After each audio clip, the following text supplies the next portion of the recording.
Intégrale et surtout à quoi ça sert. L'idée est la suivante. Là j'ai représenté une petite fonction quelconque que je peux nommer f. Donc là du coup on a f. Domaine de définition, image comme d'hab. Donc A, son image c'est f de A que je peux lire ici. Et B, son image c'est f de B que je peux lire ici. Jusqu'à là, on est d'accord. Maintenant, il y a un gars, et à un moment, il s'est dit, tiens, ça serait sympa que si j'ai une fonction de ce type-là, qu'est-ce qu'on observe? Cette fonction, surtout, elle est continue. Tu vois, de ce point, en tout cas, de ce point jusqu'à ce point, bah, je peux aller de là à là sans lever mon critérium, là, sans lever le crayon. Donc ça, c'est continuité. Donc une manière très simple de dire qu'une fonction est continue. Et ben, si maintenant je prends deux points, A et B, là, dans le domaine de définition, ben, on voit que ça va délimiter une partie. Et il y a un gars, il s'est dit, tiens, j'aimerais bien calculer cette aire délimitée justement par quoi?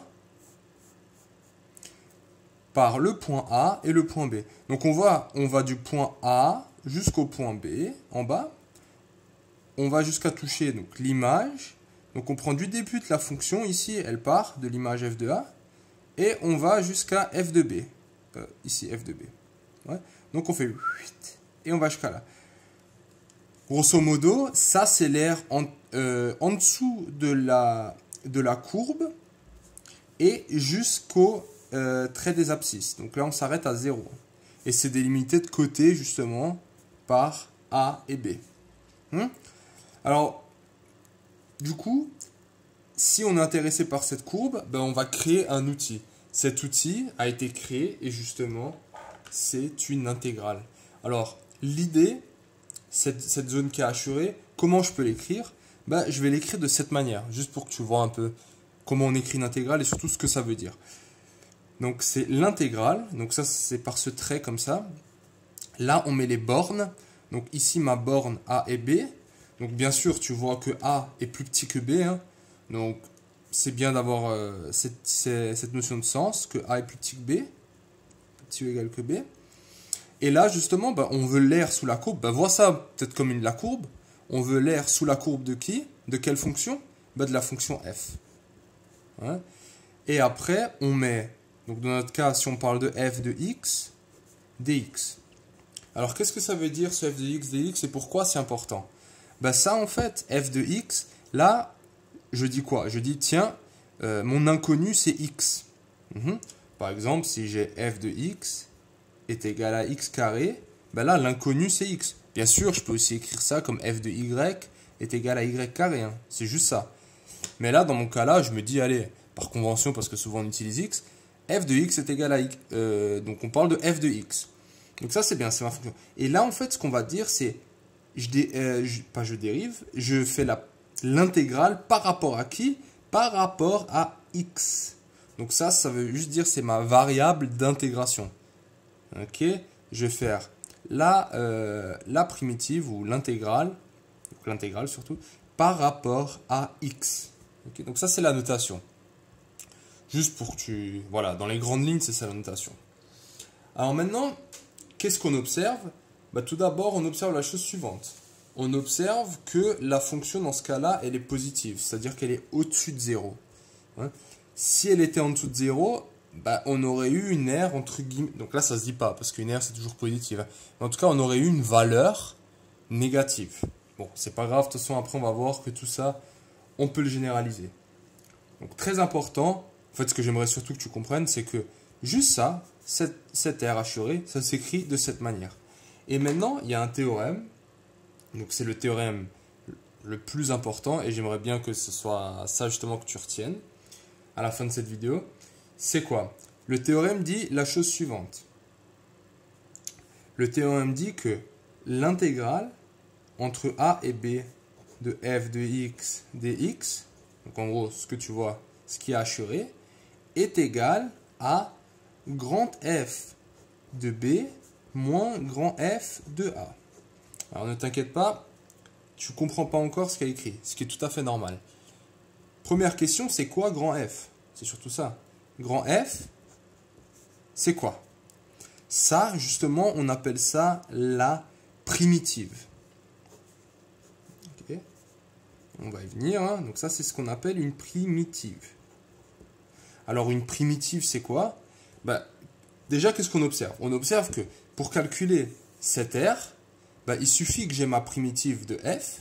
Tu vois, là, c'est la même, hein, la primitive. Que j'évalue cette primitive en B, tu vois, qui est cette borne.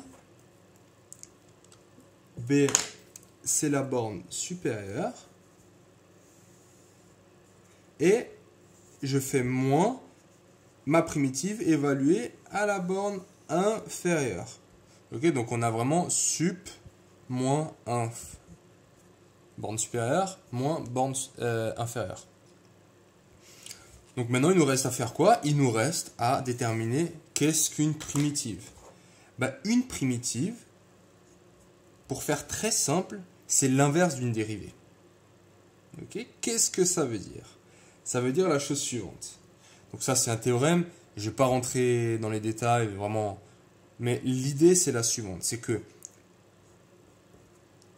f est une primitive si la dérivée de f est égale à quoi? Est égale à petit f. Tu me suis? Donc, c'est l'inverse. Ouais. Si tu veux, l'idée, c'est quoi? Quand je fais la dérivée, maintenant je parle bien de dérivée, de x au carré, donc on va voir ça comme un exemple. Hein. Ça, c'est l'idée. Hein. L'idée générale. C'est la dérivée de x au carré, donc on note ça comme ça. C'est égal à quoi? C'est égal à 2x. Et maintenant, si je fais l'inverse, bah, ça serait quoi? Dans l'autre sens, ça serait 2x, la primitive, donc je mets ça par une flèche, hein, parce qu'il n'y a pas de notation pour le moment. La primitive de 2x, ça va faire x au carré. Hein? Ça, c'est vraiment l'idée principale. Donc, c'est l'inverse. Alors, si la dérivée de grand f c'est égal à f, on peut dire que f est une primitive.